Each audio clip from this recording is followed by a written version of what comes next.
Mr. Heights, that's an old commercial, okay? I, We're showing our age. Is it live or is it That's Memorex? before my time. That's a yes, yes, cassette tape, okay? It's a cassette. right, exactly. Oh During my. the era of 8 track, we don't want to talk about it. Oh, yeah. And We H. are live. Esther and Brian are just like, what? And we are live. Mr. Moss, can you allow Dr. Harvey in?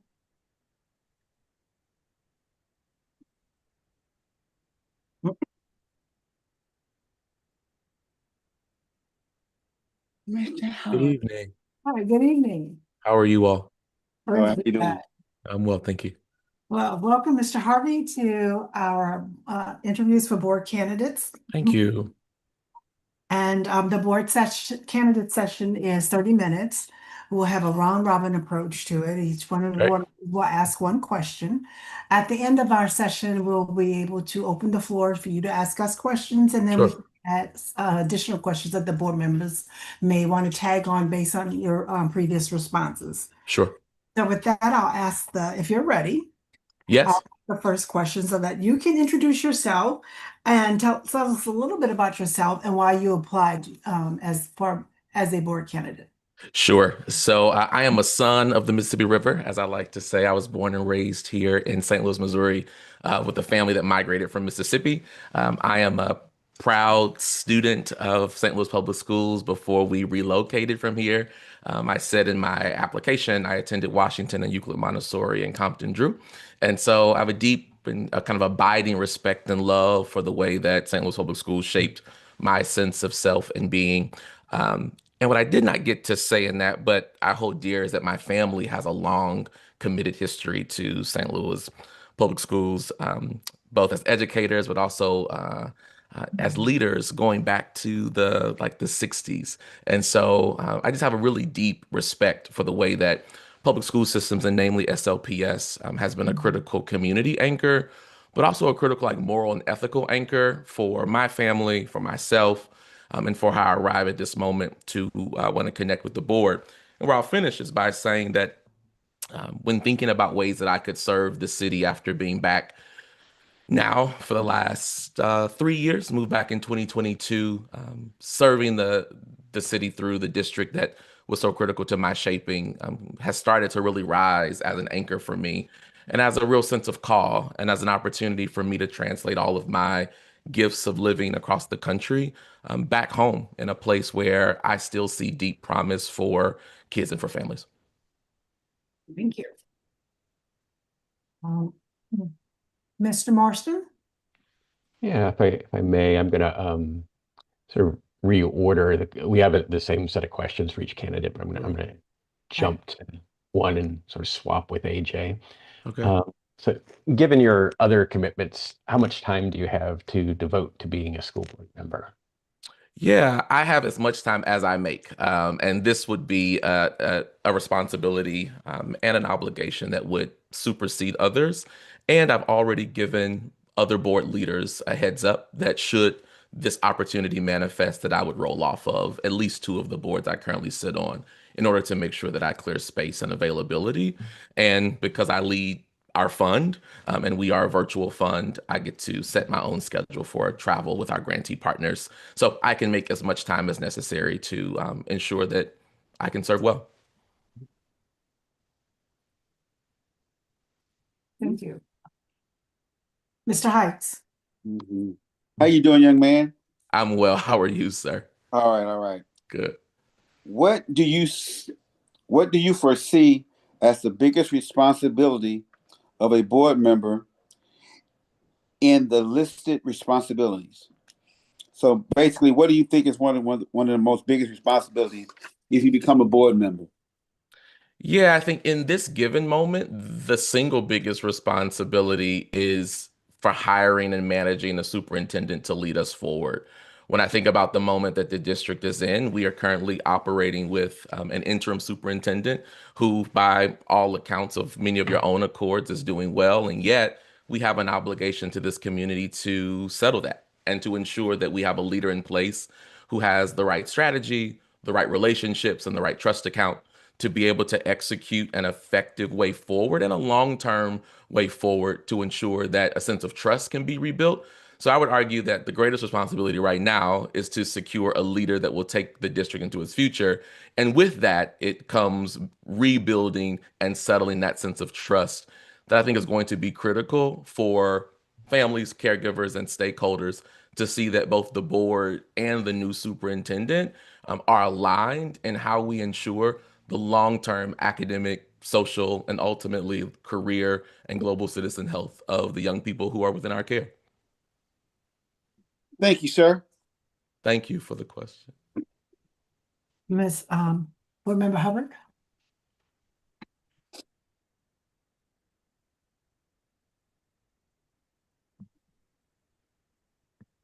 Sorry, my paper with the questions just fell. I have been delegated to ask this question. What do you think is the biggest obstacle to getting the district back on track? And what can be brought, I think, what can you bring to the board to help? Sure. I want to answer as knowing that the biggest obstacle is from my perception, obviously recognizing that you all in those seats have far more nuance and understanding of like the interconnectedness of those.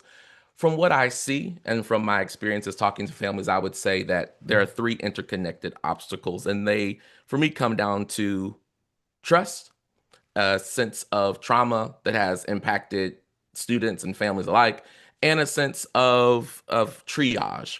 When I talk about trust, it is that there have been a number of realities that have impacted young people and families in SLPS around leadership turnover, around public narrative, around media spin of stories that has caused a kind of internal sense, I think, of destabilized trust. And what does it mean to like one to believe in the future of a district and to one to believe to trust its way forward? But there's also been some external traumas that are beyond the control of anyone, like a tornado. And yet it has a deep long-term impact on the way that a district stabilizes itself.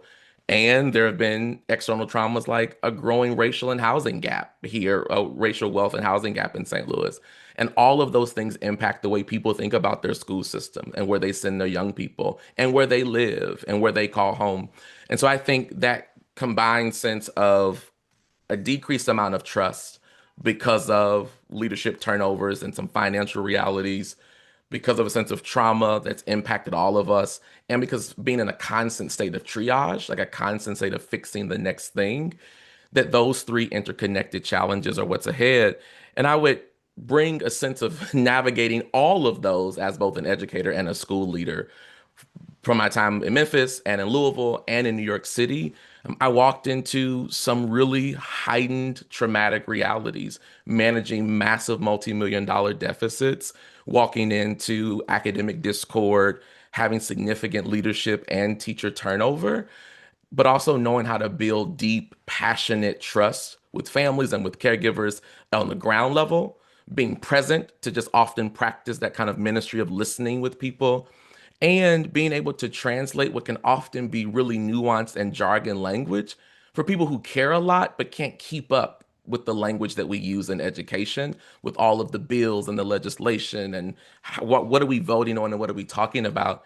And so I think I would bring a sense of experience, a sense of deep empathy, and an ability to join you all as translators of really complex issues for families who want to care, but often just can't keep up because of the language and knowledge gap to make sense of what's happening at any given moment.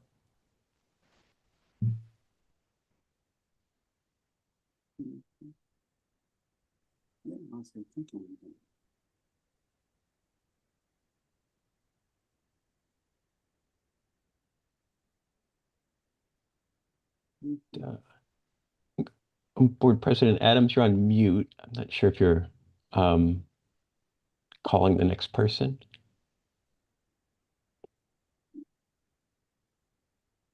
I guess you can call the next person.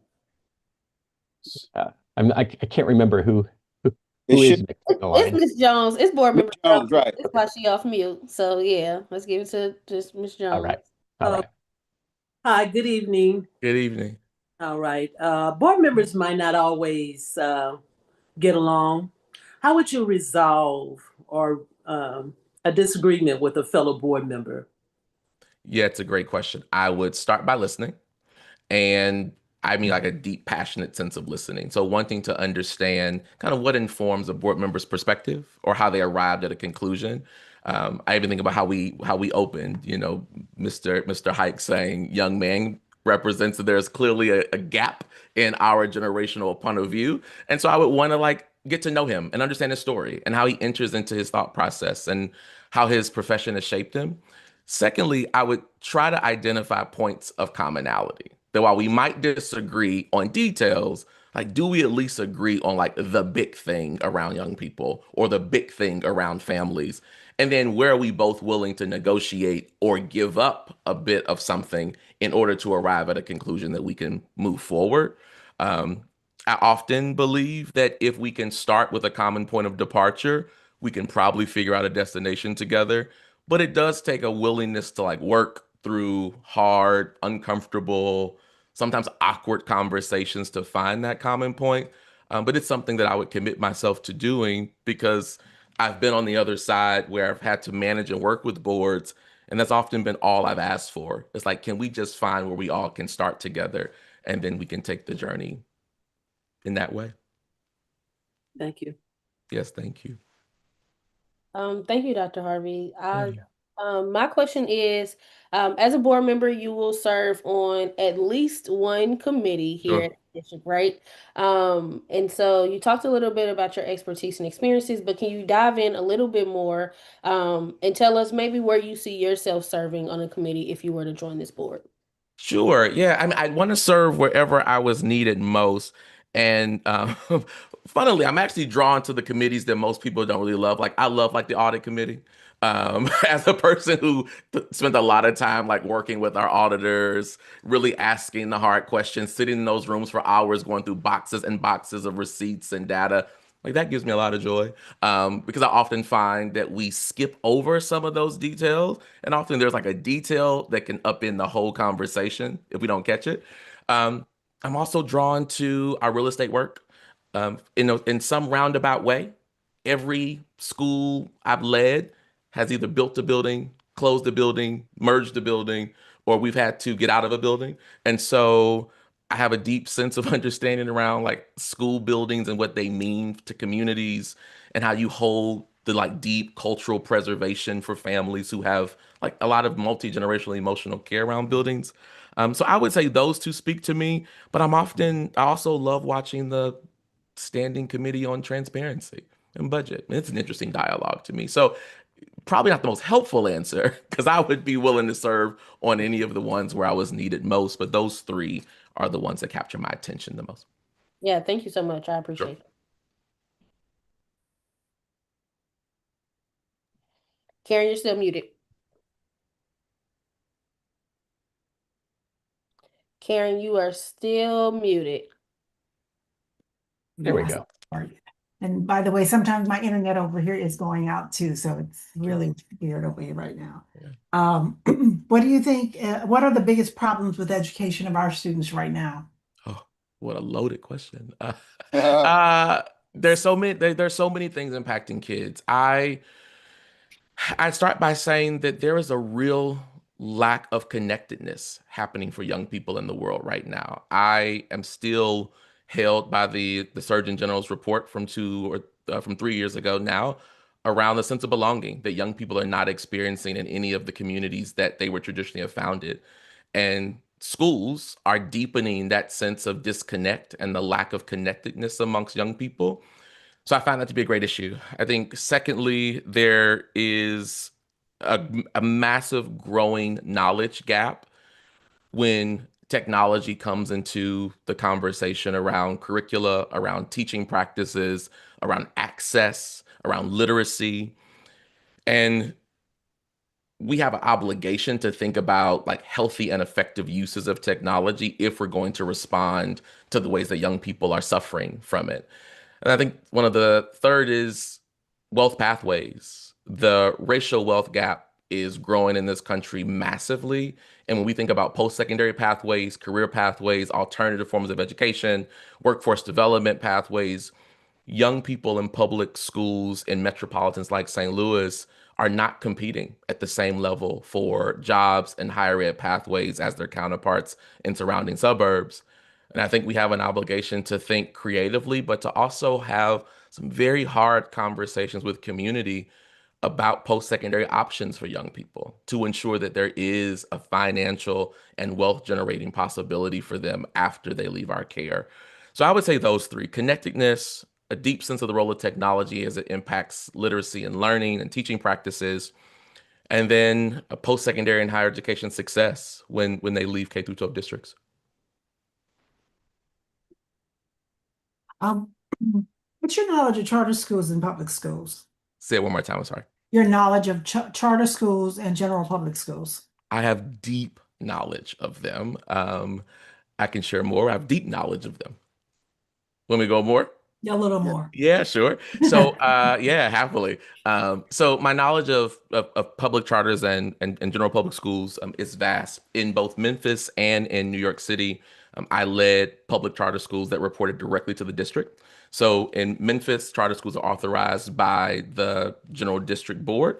And so we reported the same data. We were authorized by the school district. Our data went directly to the district office. That's where our accountability and oversight came from. We had the same per pupil costs, all the things. Our building was directly supported by the same per pupil real estate tax that the district was. And then in New York City, the majority of the schools that were under my care as superintendent of East Harlem they were charter schools. They were public charter schools, but again reported to the chancellor and had a dual reportment to the community superintendent. And so my experience with charters has been public charters that follow the same standard and work within the same auspices of traditional public schools. And there's a really positive working relationship between public charters and general district schools. So I have a vast knowledge. I've also taught in all the schools where I led, second grade, fifth grade, 11th grade.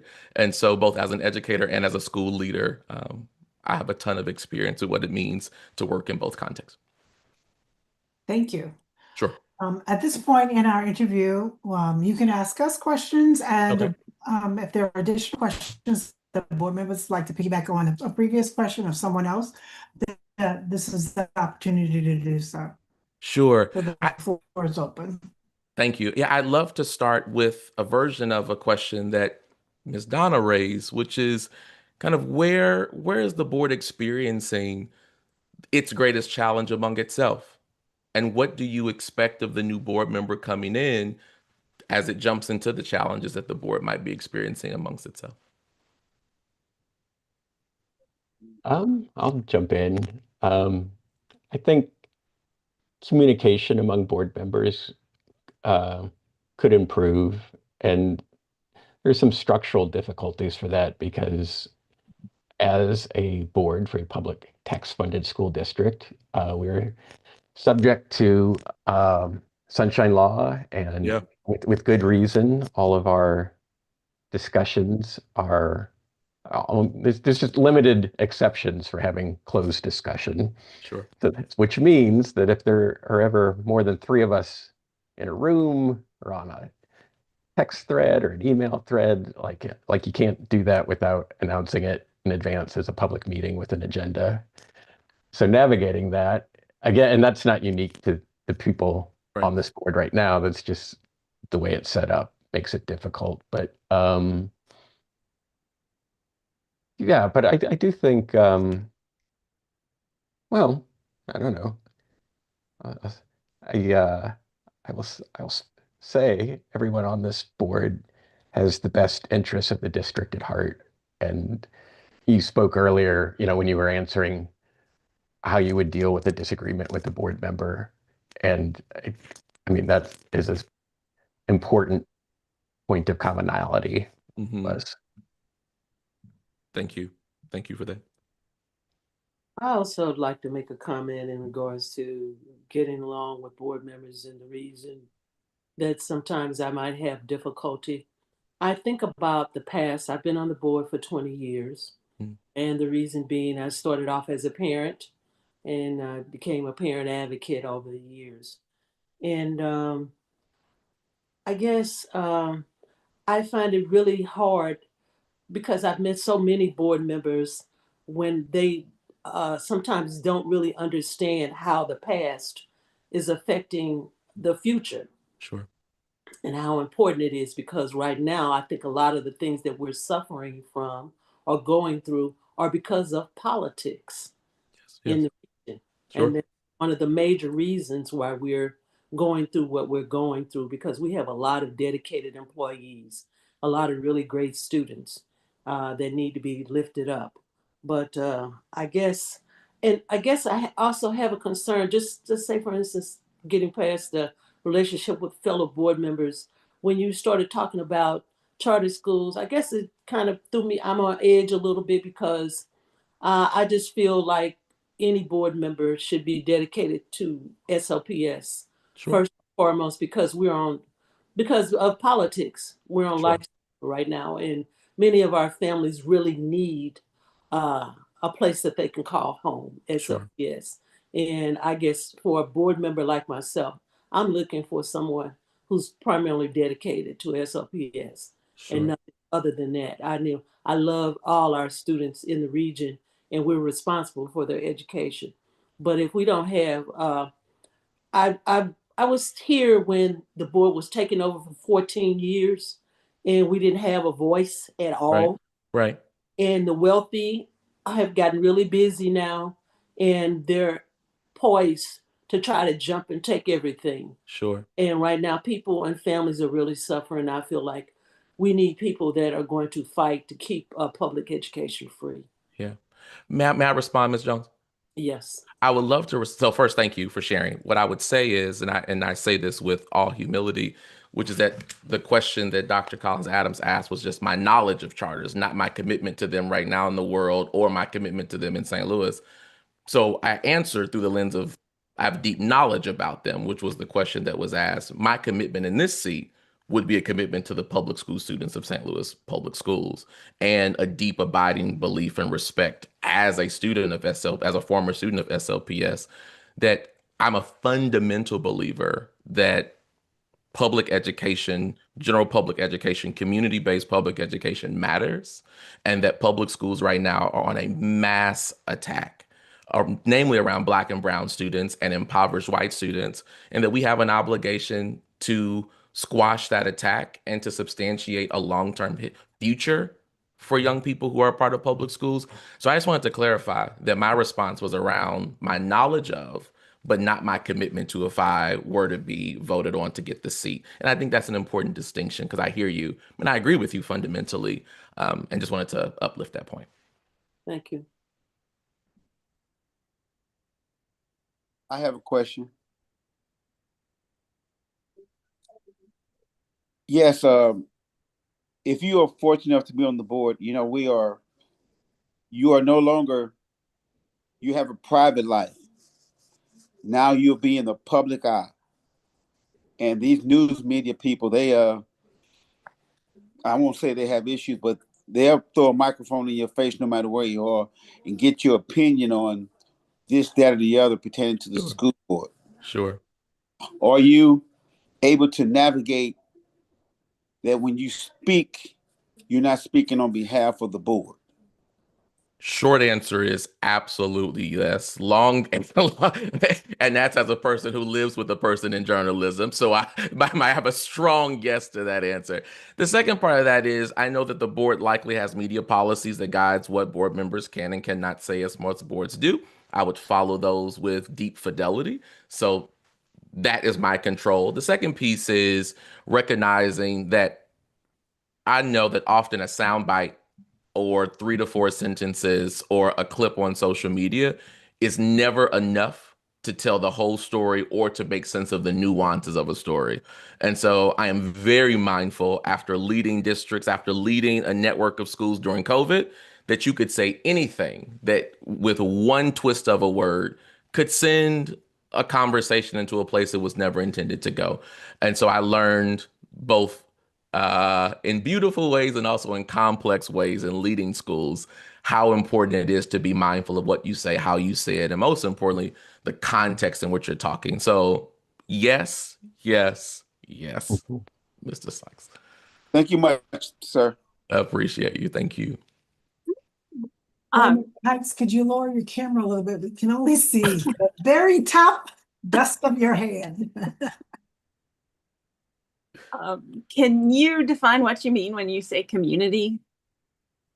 Sure. So for me, community is a set of concentric circles. I think the most immediate community to SLPS are the young people that we have care for, their families, their caregivers, their parents, the teachers who are responsible for delivering that care and their knowledge, the staff that support them, and then our leadership.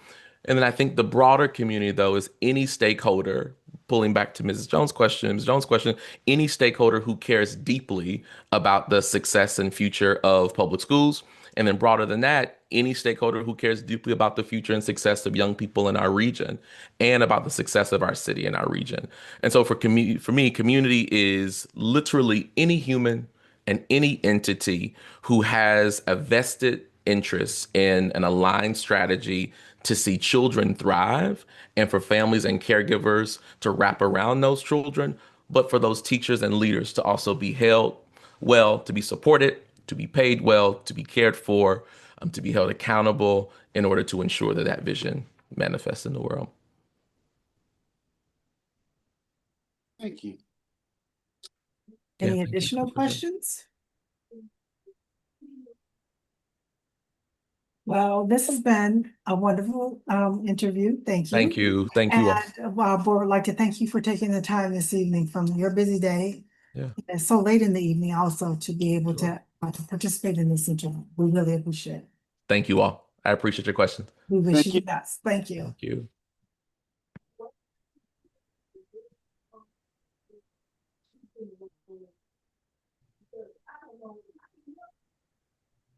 Okay, as it stands, we do have our next applicant waiting in the lobby, but we do have a few minutes if you guys wanted to wait, or you just let me know when you are ready for him to join. Board members, are you ready? We can go straight through if you'd like. Yeah. All right, Ms. Vaughn. Mr. Moss, can you allow entry?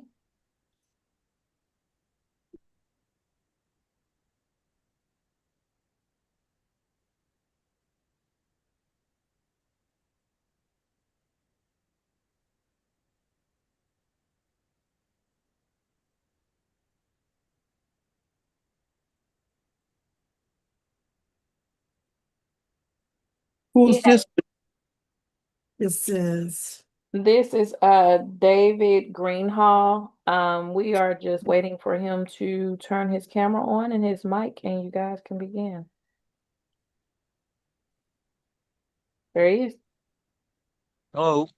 good evening. Hello. I was trying to figure out how not to be wee Greenhaw. So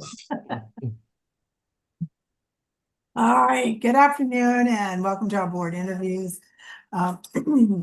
Each board member board candidate had a 30-minute session. You will have 30 minutes. We will have a round robin approach where each board member will ask one question. At the end of the questions, we will open the floor so that you can ask us a few questions, or our board members can piggyback on the questions of others and ask you a few more. Are you ready to get started? Okay, so tell us about yourself and why you applied for the open board candidates. yeah. Well, maybe just a little bit about myself first. I grew up in Kansas City, but moved to St. Louis 3 different times, and I've lived in St. Louis for over 35 years now, different times, and really have come to believe St. Louis is my home. And more than that, I've fallen in love with the city of St. Louis, not the greater St. Louis area, but the city itself. And I've been concerned about the future of the city. The city is like many American urban cities that have had a lot of struggle and difficulty. St. Louis's struggles I know fairly well, having witnessed a lot of different phases and stages of them. I guess the way I describe the situation the most is that at its peak, St. Louis had just short of 880,000 people. That was in 1950. Between 1950 and 1960, it lost more than 120,000 people. And today it has under 300,000, maybe closer to 275,000 people. And that decline in the city has just an incredible impact on the quality of life, on the enthusiasm about the people in the city, on just a whole lot of challenges. And as I moved into retirement, I served in higher education for most of my life. I'm an ordained minister of the United Church of Christ. I've been a pastor of local churches, but I've always struggled with whether I was going to be in the classroom as a professor or in the pastoral in a congregation. In academics, they call this thing publish or perish, and I always said, well, I spell parish with an A. I don't care if I perish that way. I can still go to a local congregation. But it turns out I did fairly well in academics, and more than that, I became an administrator. I became a dean when I was 35 years old of a theological seminary. And then when I was 42, I became president of Eden Theological Seminary here in St. Louis and was there for 23 years and retired from there in 2020. By the way, if you ever want any advice, if you're a seminary president, don't retire in the middle of a pandemic. You do an awful lot of work, get a lot of things put together, and then in just 3 months before I retired, things just fell apart. I mean, we lost more than almost 40% of our endowment that I'd helped to raise, and didn't have any idea how many students we had. It was really difficult. So when I retired, I knew I was going to do some things, but I wasn't exactly sure what. What I did at first was spend time with my wife during COVID, just the two of us, because we were isolating quite a bit. I then got a call to serve as an interim president of a school, and elected not to do that at that time. It was a little too soon. Then I got a call to be an interim pastor and moved to Florida for a year to do that, and at a large congregation, about 3,000 member church, and I like that. I've been teaching students how to do it a long time, and now I could do it. So when that was over, my wife and I both agreed that we wanted to come back to St. Louis and not bounce around the country. And so I took an interim position at Union Avenue Christian Church. And I did that because I know that neighborhood. It's a Academy neighborhood, and just north of Del Mar on Union. And I really know that neighborhood. I've known it for years. I've paid attention to it. There's 3 churches in that area, and I pay attention to what happens in churches and what their vocation is. And I believe there's a vitality to be found in the city again. So when I finished that interim, I did it a little sooner than I thought because my wife was ill, and her illness reiterated the sense that I really shouldn't do a full-time job anymore. I should really focus on not-for-profit work. So that's what I've been doing. I've been serving on not-for-profit boards. But I really wanted to do something in the city. And then I read Sarah Finsky's little newsletter every day, and she had an announcement about this position. And I thought, oh, this is all the things I know how to do. I know money, I know buildings, I know the struggles of the city, I know about these issues. I know this stuff. And it's as if this thing hit me. This is what I was supposed to do. I mentioned in my writing that I've been teaching Martin Luther King's Day of Days, a chapter out of his book, Stride Towards Freedom, when he decides that when he's called upon to serve his community, and all of his preparation prepared him the best as possible to be that leader. And it just feels like I have prepared for this kind of work for a long time.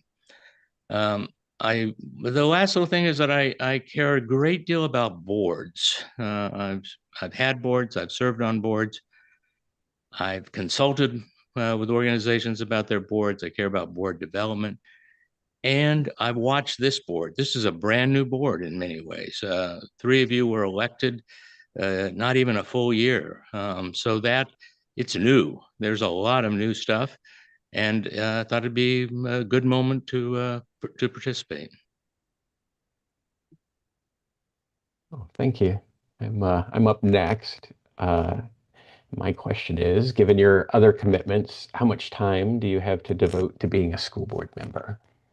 Well, I have a lot of commitments. I serve a bunch of different boards, but I'm cycling off of a couple, um, and this is it. This is the most important of things. So I am retired. I don't have to make money, which is a rather unique spot in life. I do like to read books, so I might have to do that, but I read quickly. So I've just checked out 20 new books on public education this weekend, and there'll be a lot of reading to do.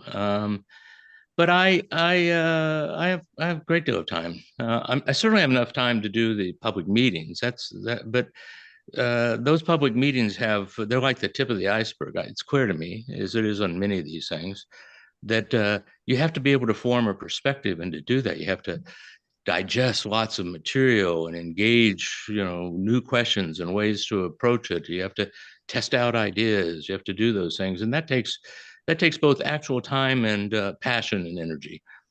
I have lots of energy. I have a great deal of passion, and there's quite a few hours in a day. Mm.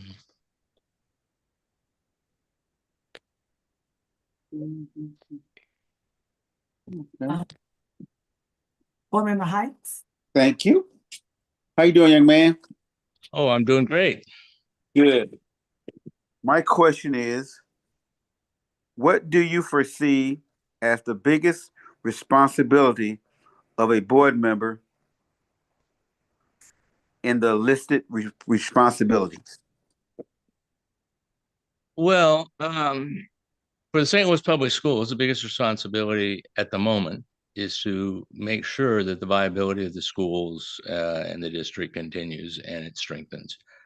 The school district has faced some tremendous challenges, has made some great progress, and takes two steps forward and one back, or sometimes one forward and two back, and it's a very difficult thing. But I think understanding the problems that face the school and the opportunities and the weaknesses and the threats, the kind of standard strength, weakness, opportunity, threat analysis that is done in a lot of strategic plans, is real important, and it requires time, and the board needs to understand those. And more than that, the board needs to help the community it represents understand those. Now, St. Louis is a little bit unique in public schools because, or not unique, but is some public schools have like ward representation, and they represent specific neighborhoods. But this school district represents the whole city, the whole district, and each representative does that. And so, to help communicate who we are, what's going on, and why, what the challenges are, is really important. Let me, I'm going to answer this in some questions, so I'm going to jump ahead and do it right now because it's a paradigm that I use a great deal.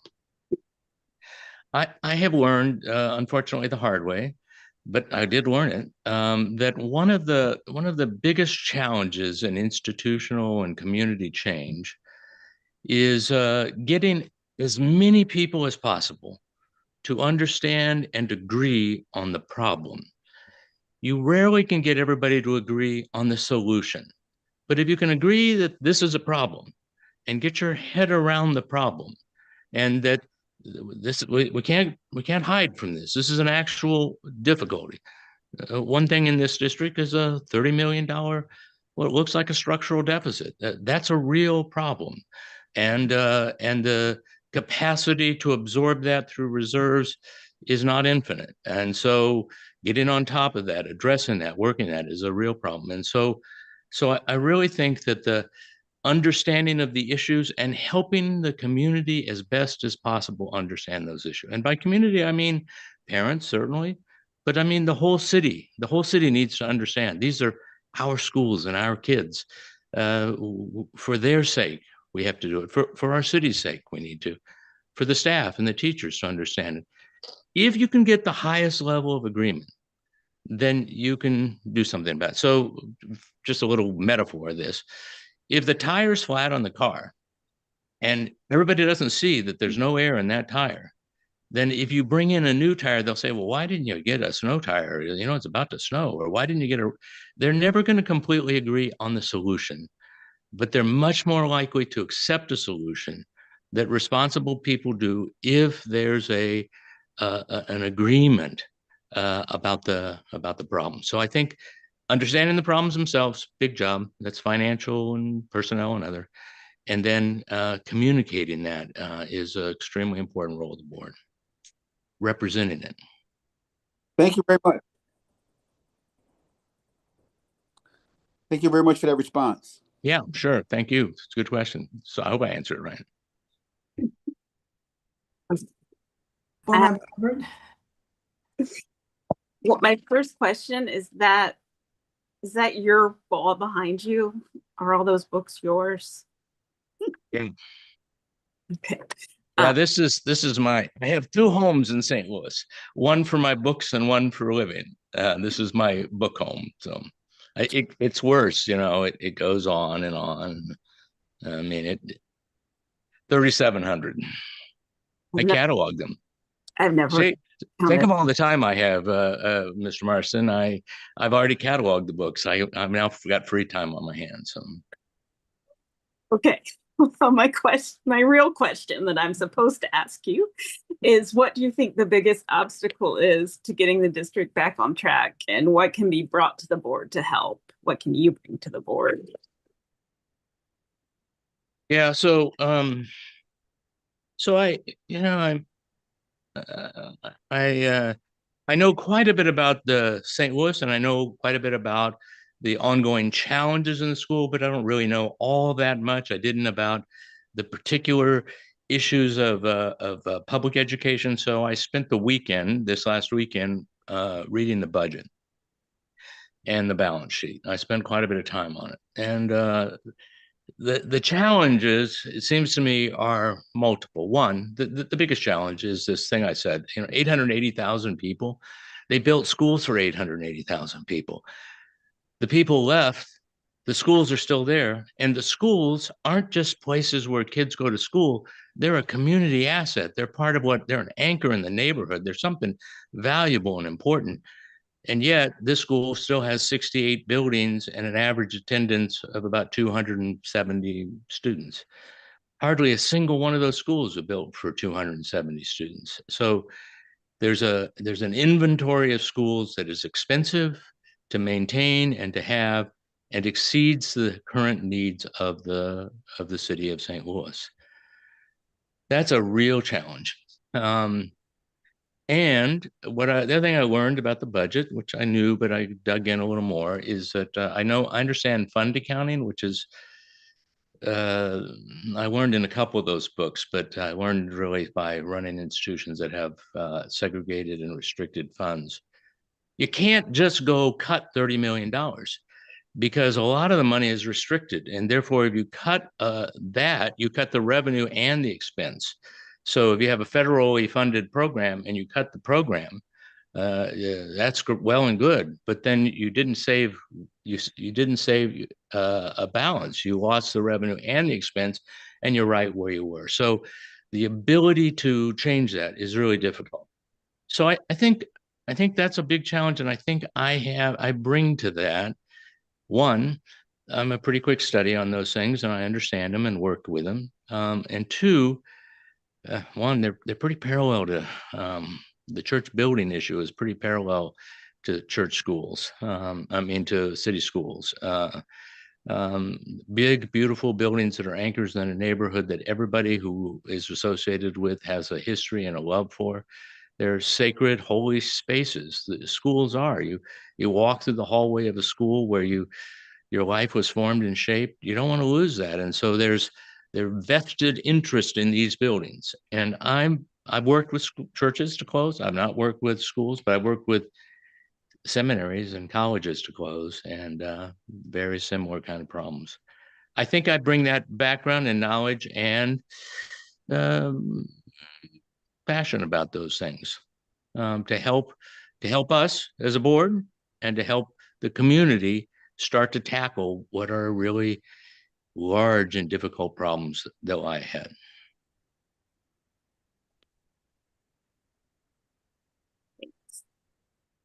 Thank you. Yeah. Board Member Jones? Okay, good evening. Hi. My question is, I'm sorry. Oh.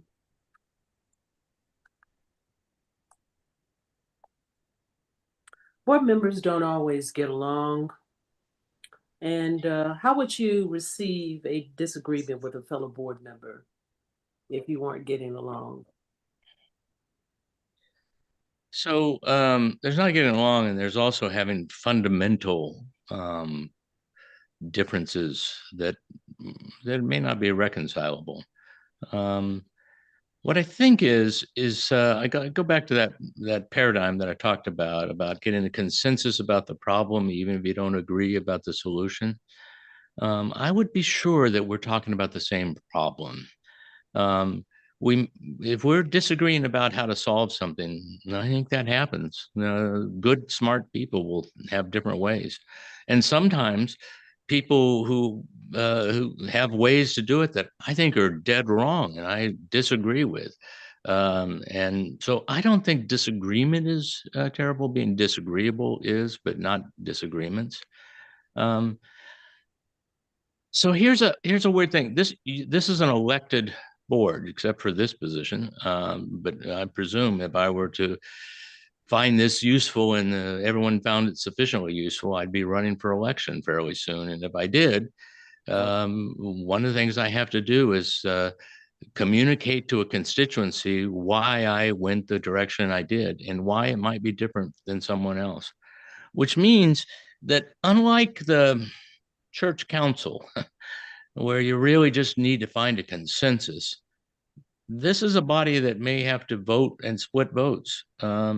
Votes may come close. And so you don't want to burn bridges with somebody who wanted to vote with you on something down the road. You kind of have to work on agreements, on ways to do things together, how to prioritize and share those priorities. So in terms of, I go back to this thing about disagree and disagreeable. I,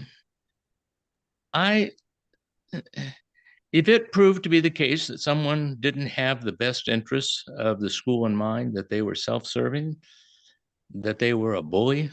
There are a lot of bullies in the world. A lot of them serve on boards. I've lived with some bullies, and I know how to say no to that.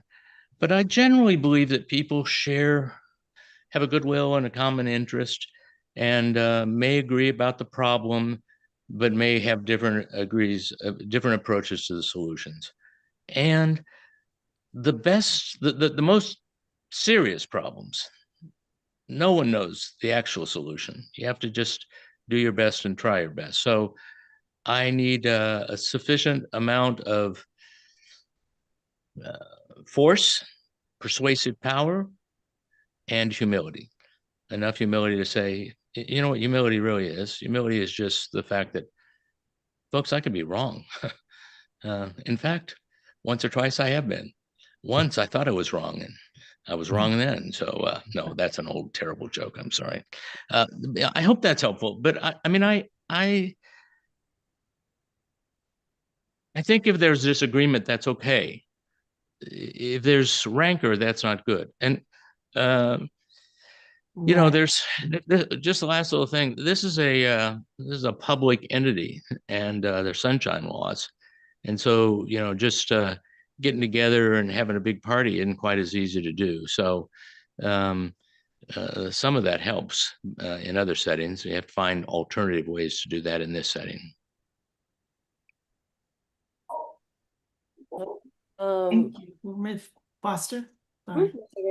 As a board member, you will serve on at least one committee. Your experiences will be vital to decision making and decisions that ultimately come to the full board in collaboration with the superintendent. Can you tell us a little bit more about your experience and what committee you might be interested in serving on if you were appointed to this role? Well, there's I don't remember the name, building or facility committee, real estate is what it's called, real estate committee. Yeah, you know, I ran a campus. Campus have buildings. I'm real used to 100-plus-year-old buildings. I know a whole lot about asbestos. I can walk into a room and tell you if there's vinyl asbestos on the floor or friable asbestos on the ceiling. I understand the terrible problem of lead paint. Lead paint is a horrible thing, particularly in schools. Abatement of environmental things is difficult. I know about those things. I know about the relative return on investment. I have a great deal of interest in green architecture. It turns out my dad, I didn't really quite put this together in my life. When I was at Eden, we went through a period, we did raise some capital campaign and started to do some work, and we were building a couple of new houses. And I thought, gosh, I really get excited about this. And I thought, oh, my dad was an architectural engineer. Uh, I went to seminary. He didn't do anything like that, but I did that. But I was really interested in that. And so I continue to do that. And I serve on a condo board and a homeowners association and chair the building committees. So sort of stuff I know. I want to go back though. The finance work, it seems to me you have it divided in audit and budget. They're under the financial accounting standard boards. There's some requirements about what constitutes an audit and what's needed for an audit committee. Audit committees should review what's brought to them. They shouldn't do audits, but they ought to make sure audits are done, and the auditors, external auditors, have to give a report to somebody, and the audit committee has to be able to receive that report and to know what to ask and to look for. I can't imagine that would be a long-term responsibility. It would be an occasional thing. Budget is much more difficult because there's both preparation of budget and revisions of budget and rethinking budgets, and both short and long term. And the issue I talked about on restricted funds, I really get that. I get it really well, and it's really hard to get because you all have a debt fund that hits your operating budget. You don't have any control over that. That's a debt fund. You do that. And so knowing what these different funds are and how they work is important. So I could do that. I could bring a gift to that. And even if I didn't that, I'd know how to ask good questions and probe on those things among the regular board. So Awesome. Thank you so much. I'll go back real quick on that. So I kind of developed an expertise over time in accreditation. This is different. Your accreditation is different than mine. I worked with the Higher Learning Commission of the North Central Association of Colleges and Schools, and Middle States, and Western Association of Colleges and Schools. I worked with a variety of different accrediting bodies, but you're really accredited by DESE, or they really are the overseer on that. It's different. But I could bring some skill and insight into how to maneuver that and how to do it, and how seriously to take this move to probationary status. If you want my weigh in right now, very seriously. Thank you so much. Yep. The last question is, what is the biggest problem in the education of our students right now? Yeah. So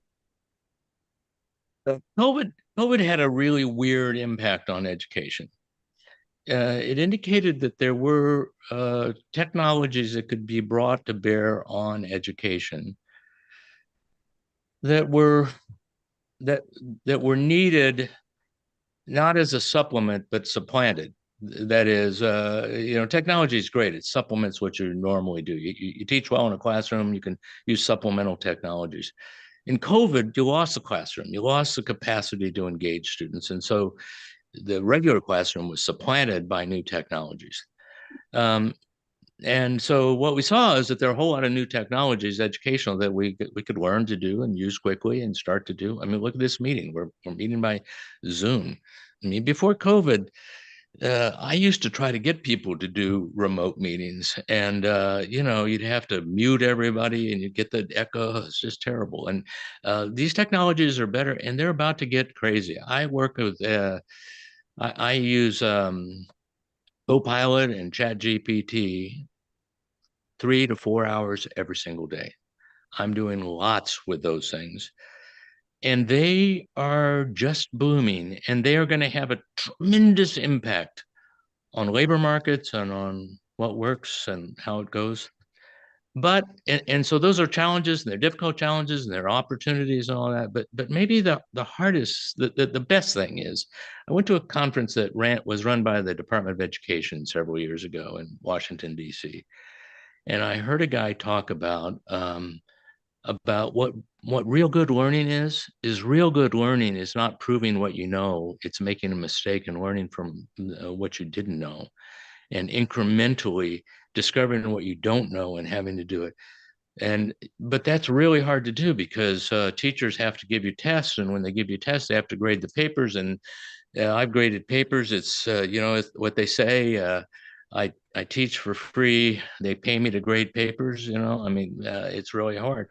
But if you could give tests that could get quick feedback, then you could actually use the evaluative tools that would help and support. So I think the biggest systemic challenge are large cultural challenges.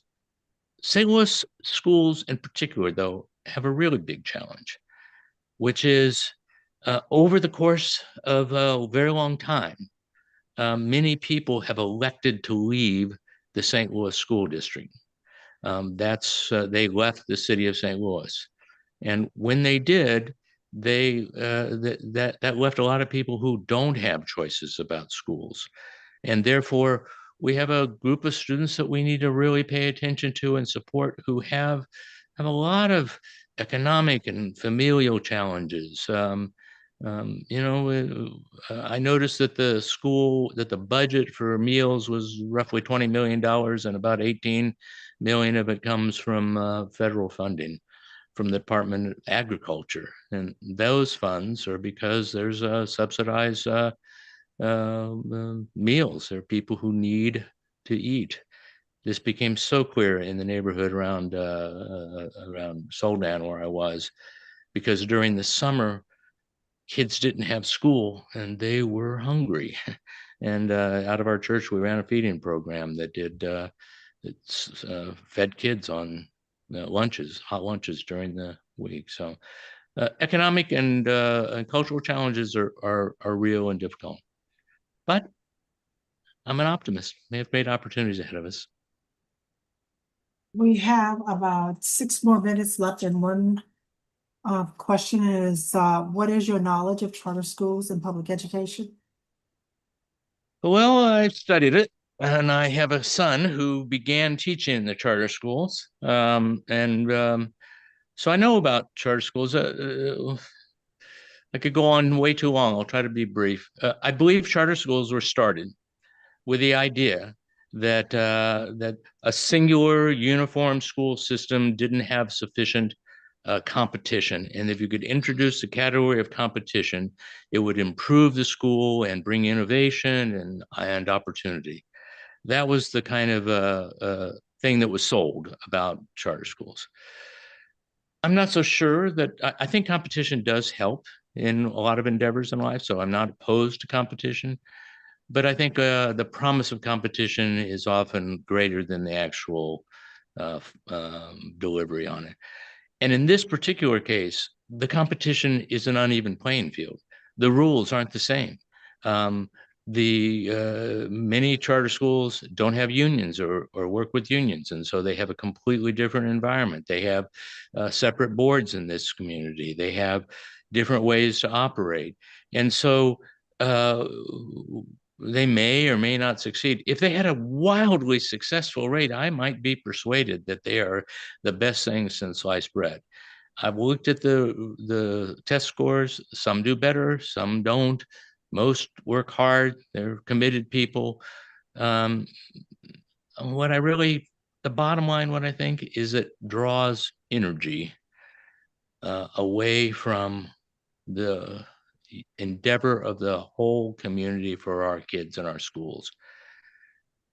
Nevertheless, they're here and they're not going away. So we have to figure out how we work with them, how we participate, how we take advantage and mitigate damages with them. So, Thank you, sir. Thank you, sir, for Yep. that comment. Are there any questions from the board members? I do have a comment. Yes. It was in regards to a statement that he made about the amount of buildings that SLPS currently has.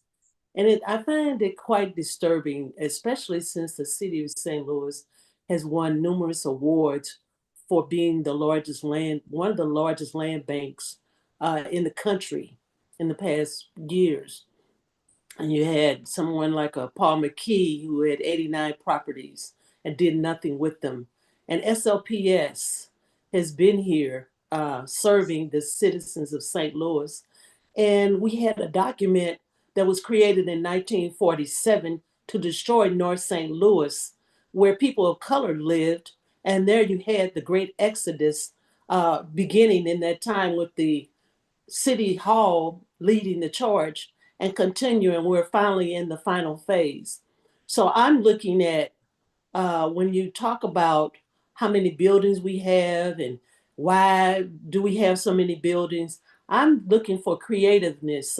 How can we better the communities that those structures currently sit in? And when we have people that come into the community and the first thing they ask about is the buildings, they want the buildings for free and they don't want to help put money back into the community where the students and the families currently live and are trying to exist. So I just wanted to correct the gentleman on that because when you use words like overseer, and that's a proper term right now when you speak of DESE and the accreditation, those kind of things, because that's exactly what we're going through. Because, like I said, we're in the final stages of racism because we have the NGA coming in and SOPS is under attack. And so charters, you don't have a voice with charter schools. And that's what the wealthy are working on right now. So I'm just really concerned. I hope the gentleman, when he's reading all his books, that he will really get out into the community. I know you have a food bank and that kind of thing, which is admirable, but the real deal is the school district is under attack because they want the property and they want people of color gone from the city since we have the NGA coming in. So that's what we're really facing.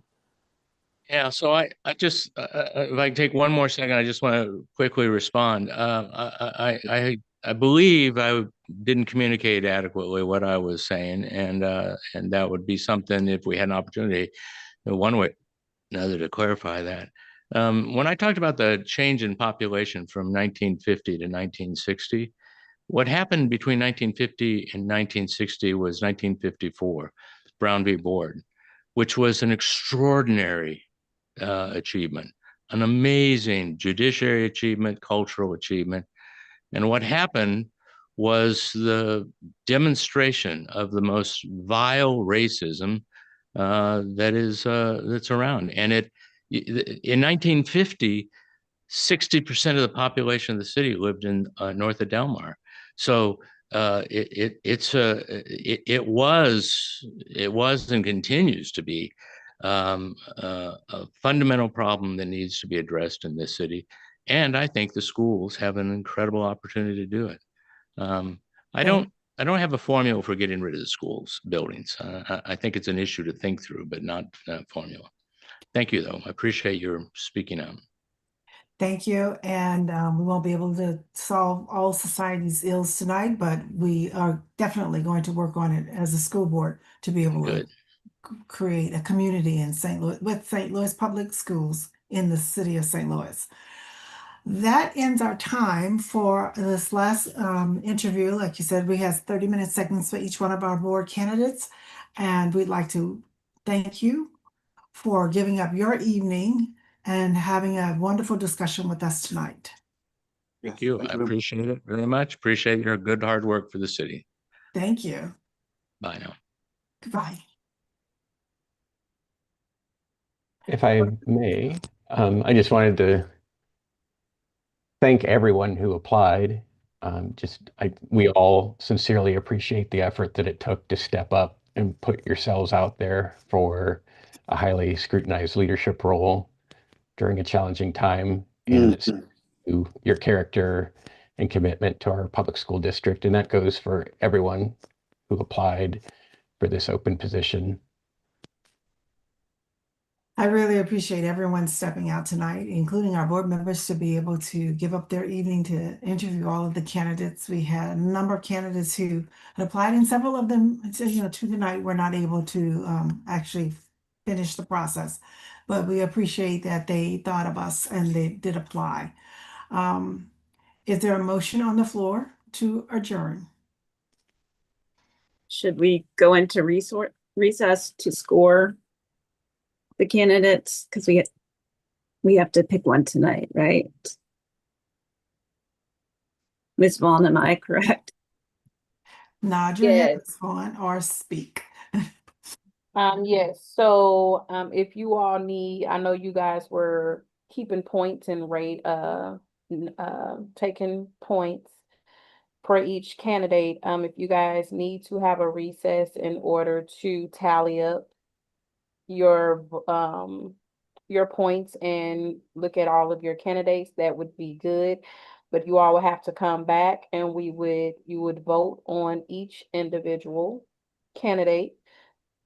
And we would go through the process that way and also announce who you all are going to appoint tonight before we adjourn. I have a I thought we were going to proposal for, recess, so I didn't realize that we were not going to do that. So let's just move forward with tallying our points. We do need a break to be able to do that. and once everyone has tallied their points, I just wanted to throw out one way we could move forward with the voting would be for each board member to share, after tallying their points, who their top two candidates are and explain why. And then the two candidates who get the most votes from that would be the finalists, and each board member would vote for one of the finalists. And we can see if we have somebody who gets 4 votes, That was the original plan. sort of a runoff kind of That's election. the original plan. Okay. I wasn't sure because I hadn't seen that in writing. So It was discussed. Yeah. So I make a Right. motion to go into recess Recess. for 15 minutes, 20 minutes. I think we only need maybe 5. Okay. Yeah, I just need to be able to, 10 minutes limit. Okay. 10 minutes. Come back when you're ready. And if we're ready before 10 minutes, we can go ahead and get started. All right. I think we need a second and a vote. I move to move into recess so that we can individually tally our votes, returning in 10 minutes. So is that the second? Second. Roll call. The motion, the motion was made by Ms. Hubbard. Okay, I missed that. Sorry. So are you seconding? I didn't hear Yeah. you. I'll second Ms. Hubbard's motion. Okay. Ms. Foster, Yes. Mr. Hikes, Yes. Ms. Jones, Yes. Mr. Marston, Yes. Ms. Hubbard, Yes. Dr. Collins Adams. Yes. Motion approved. Mr. Moss, can you pause us for 10 minutes, please?